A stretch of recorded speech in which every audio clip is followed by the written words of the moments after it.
Hello everyone and welcome back to more Final Fantasy VII. We are at what part are we on?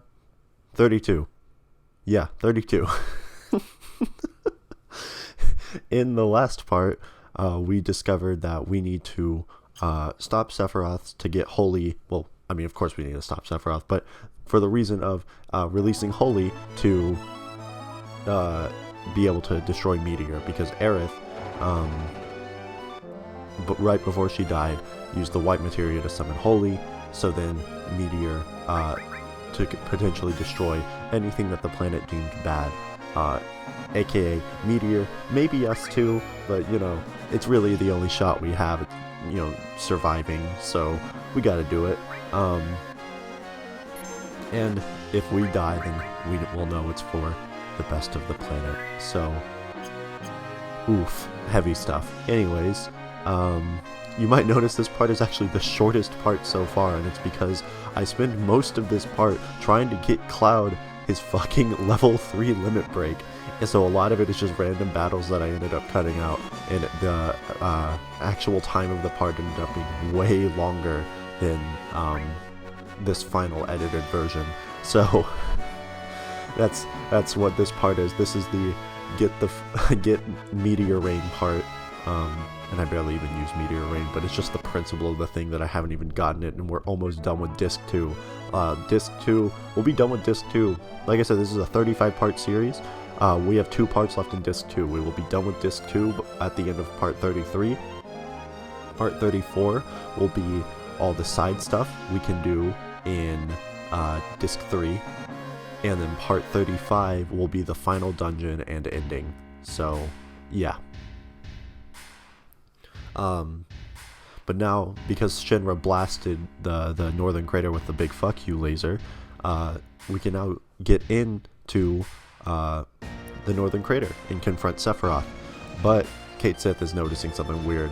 So he's talking to Scarlet and Heidegger on what the fuck's going on. And they realize that, well, first of all, they're starting to realize that the president is dead. And then they're also realizing that something weird is going on with the fuck you laser again. And yes, that's what I'm calling it. I know it's called the Sister Ray, but I'm calling it the fuck you laser.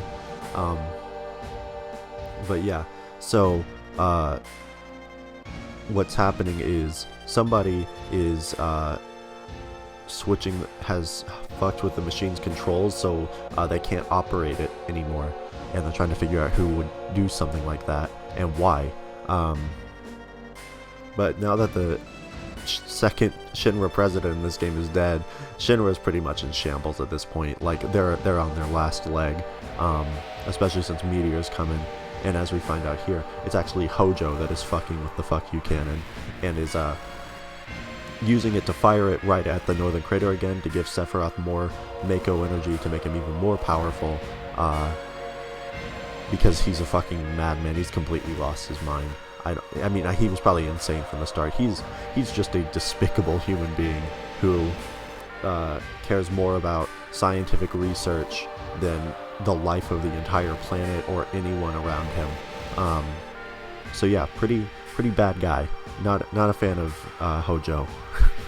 And he's, like I said, there's a theory that he's might be the true villain of the game, even though it was Gast that discovered Genova initially.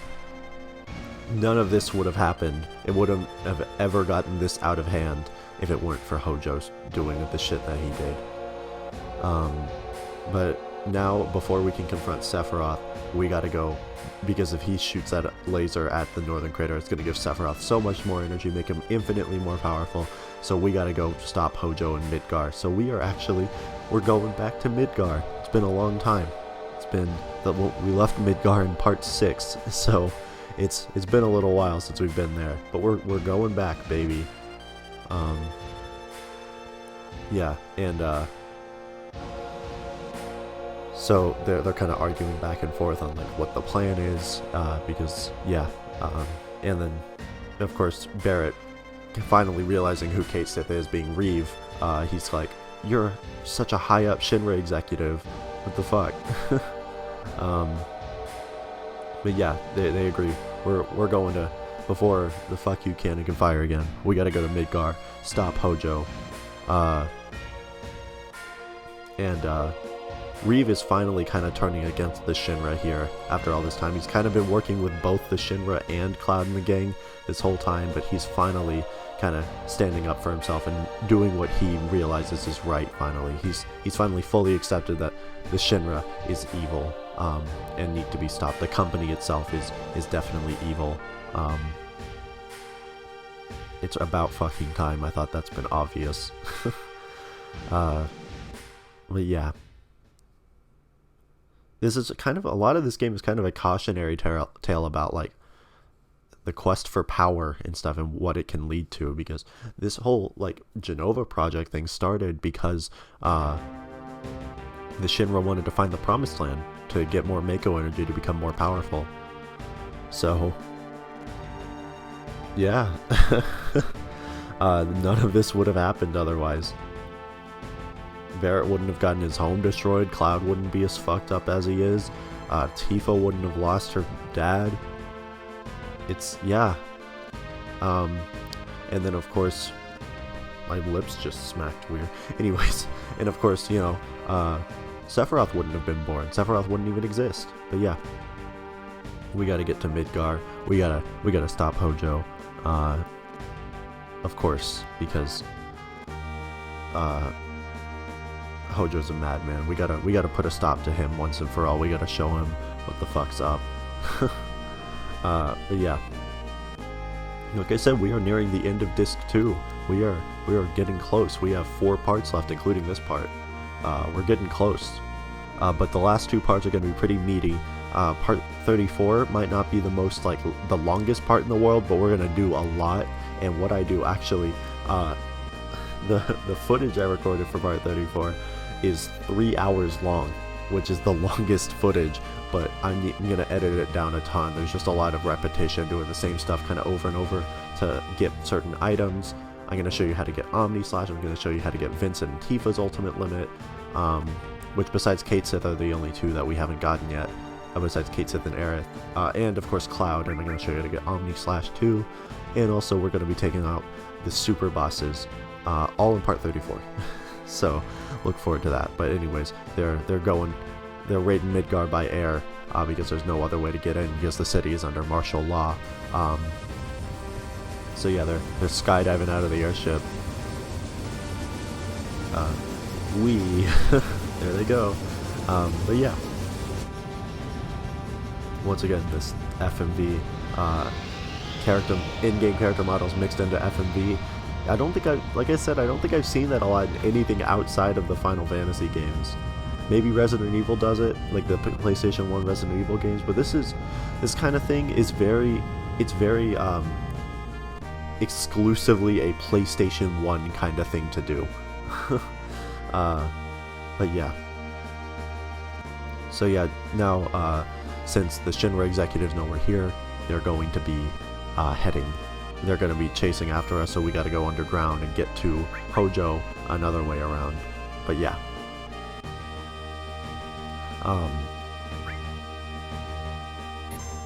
Well, welcome back to Midgar. Man, it's been a while. This is where the game opened, and I'm sure, I think I've said this, a lot of people probably thought, since this was a lot of people's first Final Fantasy, a lot of people thought the game was only going to be set in Midgar. But nope. Oh no. Definitely not. And then it's kind of harkening back. This is the opening bombing mission theme. When we first raided that first reactor all the way back in part 1. Oh, memories. I love this though. It's like you're going back to this familiar area that you haven't been in so long. So much has happened since then. So much has changed. All the way back in part 1, we didn't even know what a Sephiroth was.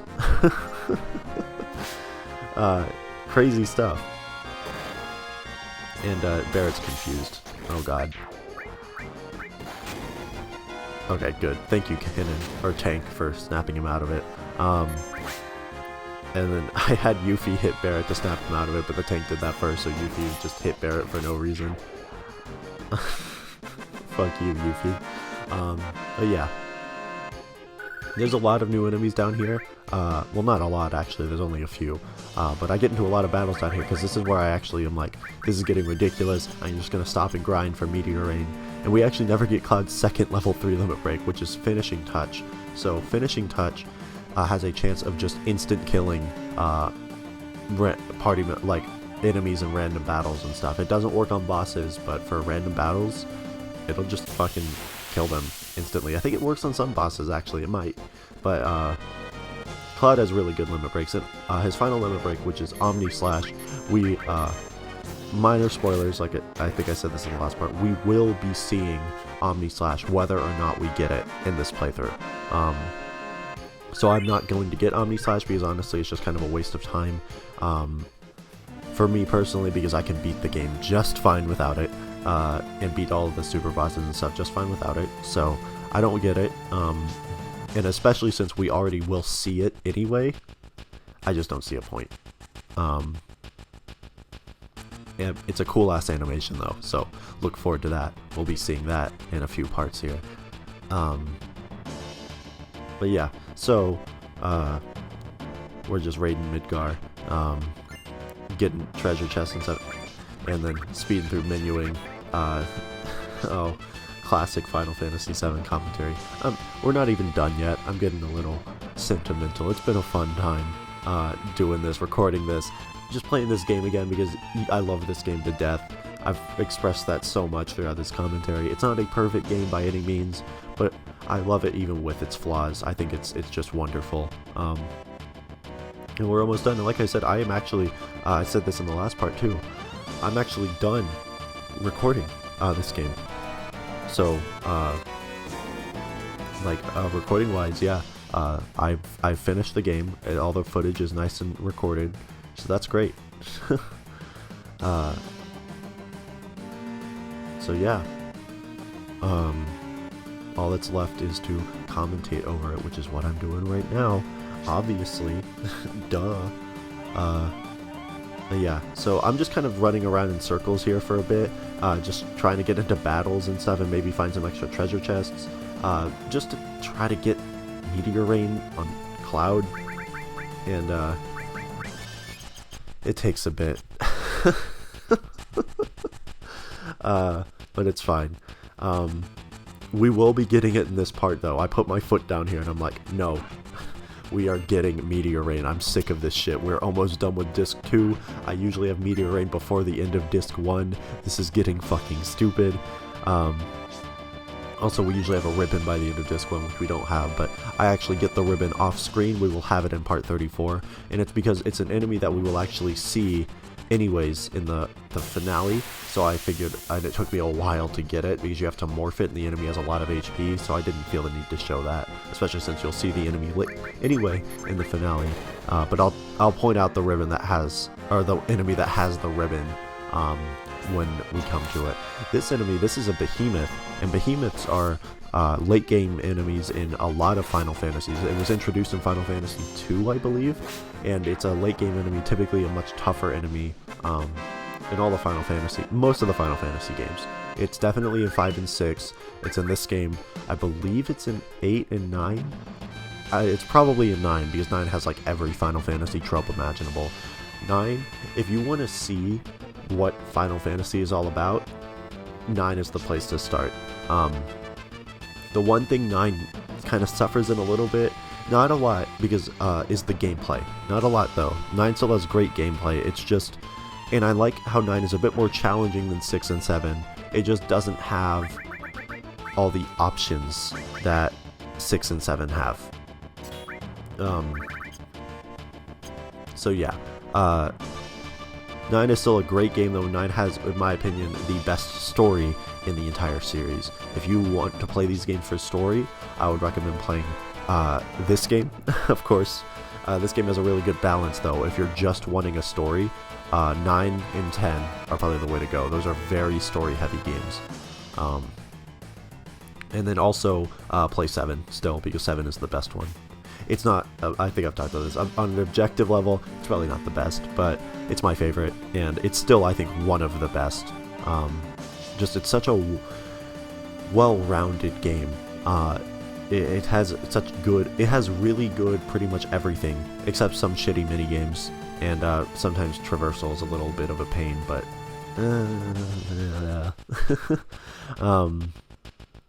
no, but yeah, and here I am, I'm like, nope, I don't want to keep going, I'm going back. I'm getting meteor rain. No, but see, the thing that's tough is, like, people ask the question a lot, what's the best starting point for Final Fantasy?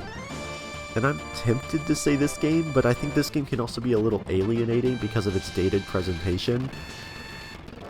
So, oh, that's me speeding up the emulator. I'm getting sick of this bullshit. I was like, I did not speed up that footage. I'm looking at the footage, and I'm like, I did not speed that up. No, that's me hitting the speed up button on the emulator because I'm sick of this horse shit. Oh boy. Great times. I don't know. Oh, I'm trying to see if there's a way to get up there. But yeah. Yep, that's not the footage being sped up. That's me actually speeding up the emulator, which thankfully this emulator can do, which is actually super helpful for part 34, because when you have to kind of do the same thing over and over again. Part 34 is going to be kind of like a part 12, if you remember what part 12 was, where it's just purely optional stuff.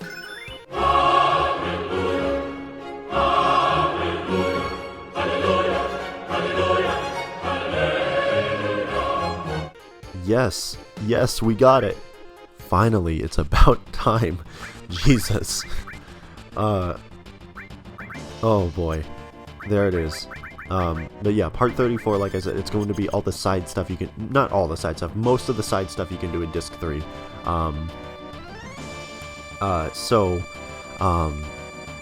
If you don't care about the side stuff, you can just skip to the finale after part 34, I mean, is going to be all the optional stuff.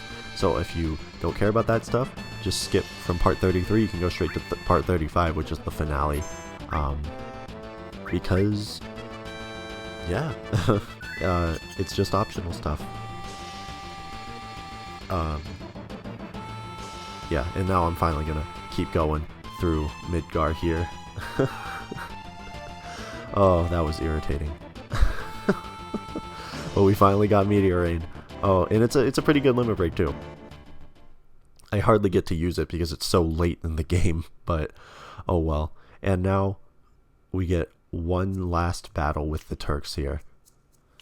We're nearing the end of a lot of things, and like I said, this is the last battle we'll have with the Turks. And actually, fun fact, I do this battle just to show it off, but this battle is completely optional. If you don't want to do it, you can just say piss off and they'll go away. They'll be like, because they're kind of like reluctant. They're like, I know the Shinra's kind of falling apart, but we still have orders to follow, so I guess we'll fight you. And then Cloud can kind of just be like, no, let's not, why are we doing this? Let's just stop. And then they'll be like, you know what? You're right. And then they'll just leave. Which I think is actually great, because the Turks and us have such a weird relationship, where neither of us really hate each other. We're just kind of each have different goals on what we're trying to do, and it's interesting.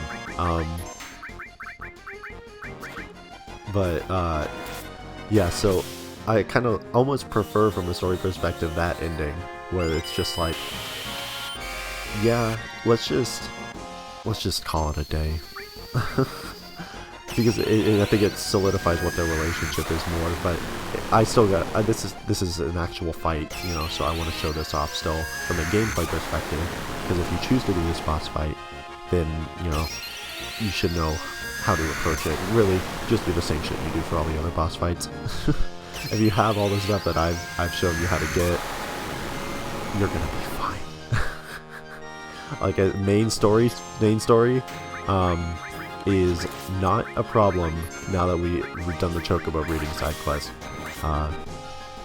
The thing that's going to give us problems are the optional fights that we will be doing in part 34. And I'll show you how to approach those. Those actually, the reason the footage took 3 hours to record is half of that time was me trying to get the best RNG to fight the super bosses, because with the strategies I'm showing you, they are not foolproof. You can still kind of get fucked up if the enemy decides to do something stupid. But we'll get to that when we get to it. Like I said, this fight, it's the final fight with the Turks, so it is the toughest, and there's 3 of them this time, but it's just not that bad.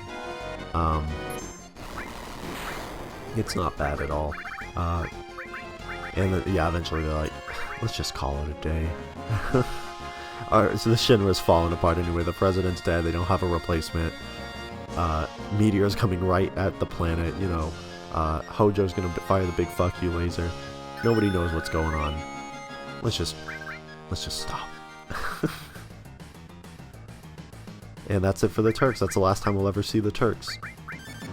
I like the Turks a lot, so that's kind of... It's a little bit of a sad moment, but... you know, we still got the rest of the game to play. But the Turks, I think, are really cool characters. Like I said, just their relationship of, like...